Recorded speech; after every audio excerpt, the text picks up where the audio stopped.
lagi bersama Belajar Bersamaku. Halo, saya Lili Mei Melinda. Di sini kita akan belajar bersama bahasa Indonesia dengan santai. Nih, pasti di antara kalian ada yang suka baca cerita-cerita singkat ya. Nah, cerita-cerita singkat itu disebut dengan cerpen. Banyak yang bilang sih cerpen itu gampang, tapi cerpen itu memiliki aturan atau struktur yang wajib dipenuhi. Yuk, langsung saja kita belajar mengenai struktur cerpen.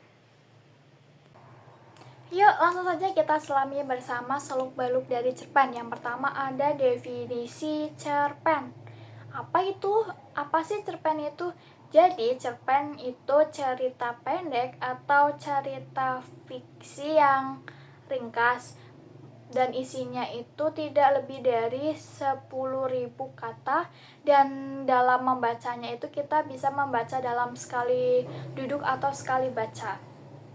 Kemudian cerpen juga memiliki struktur cerpen itu ada 5. Yang pertama ada abstrak, kemudian orientasi, komplikasi, resolusi, dan juga koda. Nah, apa saja sih isi dari abstrak? Abstrak itu bagian cerpen yang menggambarkan keseluruhan isi cerita. Abstrak juga dapat disebut sebagai bagian awal atau gambaran awal dari sebuah cerita. Kemudian yang kedua ada orientasi. Jadi orientasi itu penentuan peristiwa yang menciptakan gambaran awal dari latar waktu, tempat, dan juga suasana dari cerita. Dan di orientasi itu juga menunjukkan pengenalan tokoh dan juga hubungan antar tokoh. Kemudian ada komplikasi. Yang ketiga komplikasi. Ya, jadi di komplikasi itu kisah akan berlanjut atau cerita akan berlanjut melalui serangkaian atau tahapan-tahapan peristiwa dari satu peristiwa ke peristiwa yang lain. Kemudian ada resolusi. Jadi pada bagian resolusi ini di sini itu menceritakan solusi dari masalah atau peristiwa-peristiwa yang ada di dalam komplikasi tadi. Pada bagian ini juga digunakan untuk mengetahui bagaimana cara pengarang untuk mengakhiri sebuah cerita dengan adanya sebuah penyelesaian dari konflik-konflik yang sudah dialami tokoh. Dan yang terakhir ada koda. Apa ya isi dari koda itu? Jadi koda merupakan bagian akhir atau tahap keseluruhan dari cerita. Bisa juga disebut sebagai simpulan dari cerita. Gitu. Tak hanya itu, cerpen juga memiliki beberapa fungsi. Jadi di sini ada 4 fungsi. Yang pertama fungsi rekreatif, fungsi estetis, fungsi moralitas, dan yang terakhir ada fungsi didaktif.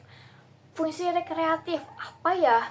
Fungsi rekreatif yaitu seperti memberikan rasa senang, gembira, atau menghibur bagi pembacanya. Kemudian ada fungsi estetis yaitu memberikan keindahan bagi pembaca.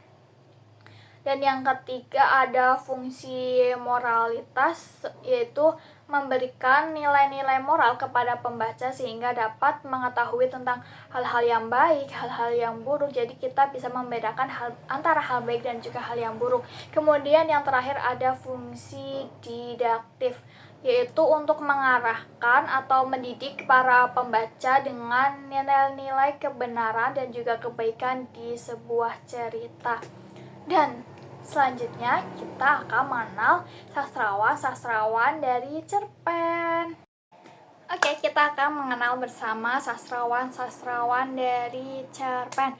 Yang pertama ada Kunto Wijoyo. Nah, di sini ada beberapa judul dari cerpen karya Kunto Wijoyo, yaitu ada Dilarang Mencintai Bunga-Bunga, Laki-laki yang Kawin dengan Peri, terus Pistol Perdamaian, dan juga Anjing-anjing Menyerbu Kuburan. Tak lupa juga Rumah yang Terbakar. Kemudian yang kedua ada Iwan Simatupang. Untuk cerpen karya Iwan Simatupang juga sebenarnya ada beberapa, cuman di sini saya mengambil 3 contoh saja, yaitu ada Darah Tinggi Penumpang, Besok Dia Bangkit Kembali, dan Senyum Jembatan. Dan yang ketiga ada Seno Gumira Adidarmo. Ada banyak cerpen karya Seno Gumira Adidarmo. Salah satunya yaitu yaitu ada Nyanyian Sepanjang Sungai, Pembunuhan, Manusia Kamar, dan selanjutnya.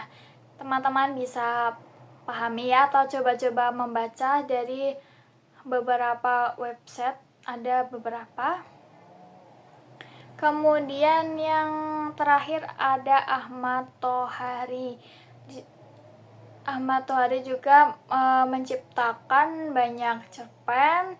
Salah satunya yaitu ada Alkisah, Sal Mencari Kang Mat, dan juga ada judul-judul lain karya Ahmad Tohari. Nah, itu dia materi singkat mengenai definisi cerpen, struktur, dan juga fungsi. Tak lupa juga sastrawan pencipta cerpen. Jangan cuma ditonton saja ya, coba deh kamu cari satu cerpen, lalu praktikkan dan tentukan mana bagian abstrak, orientasi, komplikasi, resolusi, dan juga kodenya. Kira-kira cerpen mana nih yang bikin kalian berkesan? Coba tulis di kolom komentar ya. Jangan lupa like dan subscribe. Bye, sampai jumpa.